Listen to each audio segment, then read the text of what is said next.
মানিকপুরের রাস্তাটা কোন দিকে? তুমি কলকাতার লোক হয়ে মানিকপুরে যাবা, এই রাস্তা দিয়ে সোজা চল যাও।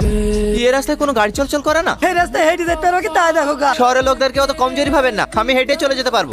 এই রাস্তা তো শেষ হওয়ার নামই নিচ্ছে না, আর কত দূর। কি ব্যাপার, আপনি রাস্তায় শুয়ে আছেন কেন? এই ভারী বস্তা নিয়ে আর বাড়ি যেতে পারছি না। আপনাকে আর কষ্টকে নিয়ে যেতে হবে না, দিন বস্তাটা আমাকে দিন। এইদিকে কাউকে লুকাতে দেখেছো?